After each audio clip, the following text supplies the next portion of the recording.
العبد اذا طرفا ثم تاب تاب اللہ علیہ. میرے حبیب نے فرمایا بندہ جب رو کے کہتا ہے نا یا اللہ غلطی ہو گئی معاف کر دے، فرمایا میرا مالک اسے فوراً ہی معاف فرما دیتا ہے. تو آ تو صحیح، تو آتا ہی نہیں. سنیں بڑی پیاری حدیث، بڑی خوبصورت حدیث، کنز المال میں دیگر کتب احادیث میں ہے. حضرت ابو ہریرہ رضی اللہ تعالیٰ عنہ فرماتے ایک بابا جی نبی پاک کی بارگاہ میں آئے، اور جب وہ واپس جانے لگے تو میں نے عمر پوچھی تو عمر تھی 96 سال. کہتے ہیں بزرگ جب آئے نا تو یہ بھویں جو ہے نا ان کی سفید ہو کے تو یوں آنکھوں پہ آ گئی. بڑی چھڑی بابا جی نے پکڑی ہوئی اور دونوں ہاتھ پکڑ کے نا چھڑی کے اوپر جھکے ہوئے ہیں ایک جانب. قربان جاؤں، کہتے ہیں جب وہ بزرگ مسجد میں داخل ہوئے تو میرے رسول نے کھڑے ہو کے استقبال فرمایا، کھڑے ہو.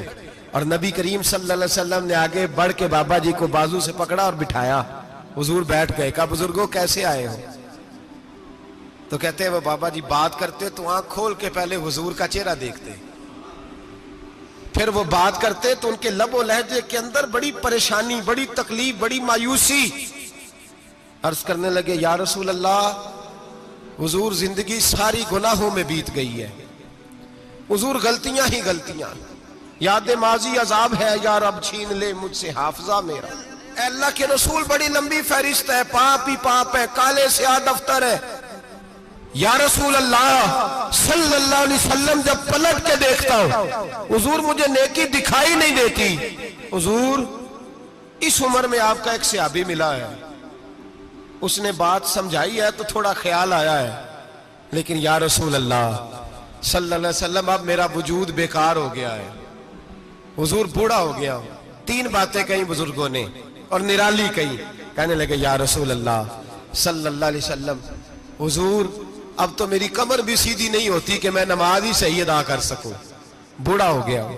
یا رسول اللہ صلی اللہ علیہ وسلم اب میرے اندر طاقت نہیں کہ میں محنت مزدوری کر کے صدقے اور خیرات دے سکوں. یا رسول اللہ صلی اللہ علیہ وسلم اب میں تلوار لے کے جہاد بھی نہیں کر سکتا.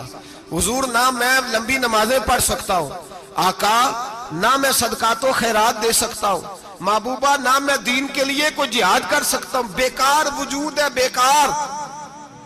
بیکار وجود کو تو گھر والے برداشت نہیں کرتے، بچے دعا کرتے ہیں یا اللہ ابا جی کو پردہ دے دے، اماں کو پردہ دے دے. بیکار ہو گیا ہوں اور آج آیا ہوں تو مجھ بیکار کو میرا رب قبول کر لے گا؟ آج کلمہ پڑھوں تو بیکار ہوں، کسی کام کا نہیں، نہ نماز نہ صدقات نہ جہاد، قبول کر لے گا؟ حضرت ابو ہریرہ فرماتے ہیں جیسے برسات میں بارش کی جھڑی لگتی ہے، یوں مصطفیٰ کی آنکھوں سے جھڑی لگ گئی. حضور کھل کے روئے، کھل کے.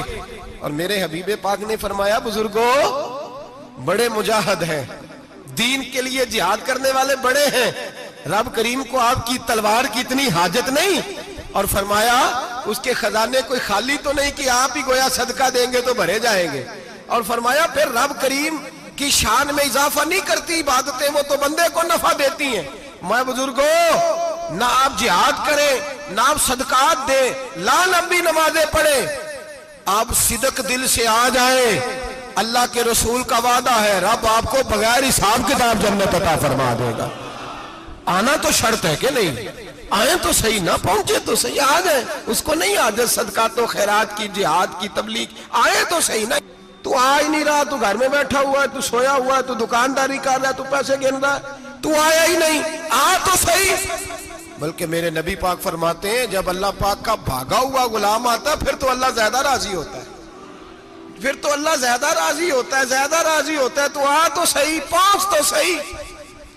بلکہ صوفیاء تو اور بات کرتے ہیں، وہ کہتے ہیں تو کبھی بھول کے بھی رب رب کرے تو اللہ تو اسے بھی قبول کر لیتا ہے. بھول کے. ملا رومی کہتے ہیں بنی اسرائیل کا بندہ ہے، صنم پتھر کو کہتے ہیں، بت کو کہتے ہیں، بت کے سامنے کھڑا ہے اور ساری رات کہتا ہے یا صنم یا صنم یا صنم، اے پتھر اے بت. ساری رات پکارتا رہا. رات گہری ہو گئی، نیند کا غلبہ، تھک گیا، سونے کے قریب آیا تو غلطی سے منہ سے نکل گیا یا صمد، یا صنم کی جگہ نکل گیا. رب کریم نے فرمایا جبریل دوڑ کے جا، جو مانگتا اسے دے دے. حضرت جبریل عرض کرتے ہیں مولا بھول کے تیرا نام لے رہا ہے، بھول کے لے رہا ہے تو رب کریم نے فرمایا چل نام تو میرا ہی لے رہا ہے نا، میرا لے رہا ہے نا یا اللہ۔ وہ اللہ کریم نے فرمایا جھوٹے کے سامنے ساری رات کا کھڑا ہے، ساری رات کا پکار رہا ہے، اسے کچھ نہیں ملا تو سچے کا نام لیا ہے، اگر میں بھی کچھ نہ دوں اور بت میں اور مجھ میں فرق کیا رہ جائے گا؟ جا جو مانگتا ہے جھولی بھر کے دے، نام تو لیا ہے نا۔ او بھائی تو بہانا تو بنانا، او آ تو صحیح نا، تو یہاں آ جا، پہنچ جا، آ جا، بس بیٹھ جا، اس کی بارگاہ ناز میں حاضر تو ہونا، تجھے فرصت ہی نہیں۔ تو یاروں کے لیے ٹائم نکالتا ہے، بازاروں کے لیے ٹائم نکالتا ہے، گلیوں کے لیے ٹائم نکالتا ہے، چوکوں چوراہوں کے لیے ٹائم نکالتا ہے، ہفتے میں ایک دن ہوٹلنگ کے لیے بھی جاتا ہے، لیکن کبھی چھپ کے 2 نفلوں کی تجھے توفیق نہیں ہوتی۔ اور میں کئی دفعہ کہہ چکا ہوں، جس بندے کو بغیر عبادت کے رزق زیادہ ملنے لگ جائے اس پر آزمائش ہوتی ہے رب کریم کی۔ اللہ فرماتا ہے اس کو پیسے دو، اسے آنے نہ دینا، اس کو چل پیسے دوڑ جا۔ لوگ سمجھتے ہیں میں بڑا ذہین ہوں، عقل مند ہوں، دیکھو میں اپنی ہوشیاری سے، چلاکی سے آگے نکل گیا، تو آزمائش ہے، یہ تو آزمائش ہے رب کریم کی طرف سے، یہ تو اس کی خفیہ تدبیر ہے۔ میرے بھائی اس کی بارگاہ ناز تک جو آ گیا، آنا تو ہماری ذمہ داری ہے کہ نہیں؟ پھر اس کی رحمت آگے بڑھ کے استقبال کر لیتی ہے۔ اور خدا کی رحمت کتنی زیادہ ہے، میرے حبیب کریم سید عالم صلی اللہ علیہ وسلم نے فرمایا اللہ نے اپنی رحمت کے 100 حصے کیے۔ حضور فرماتے ہیں 1 حصہ اللہ نے دنیا میں نازل کیا ہے۔ کتنا؟ 1 حصہ۔ فرمایا یہ جو ماں بیٹے سے پیار کرتی ہے، باپ بیٹے کے لیے مزدوری کرتا ہے، جو بہن بھائی کے لیے روتی ہے، یہ جو بیوی شوہر کے لیے دعا مانگتی ہے، یہ جو بچے ماں باپ سے پیار کرتے ہیں، فرمایا یہ اس ایک رحمت کا نتیجہ ہے، ایک رحمت کا نتیجہ۔ تو صحابہ کہنے لگے یا رسول اللہ وہ 99 کدھر ہیں؟ نبی پاک نے فرمایا رب کریم نے سنبھالی ہوئی ہے، قیامت کے دن تمہیں عطا فرمائے گا۔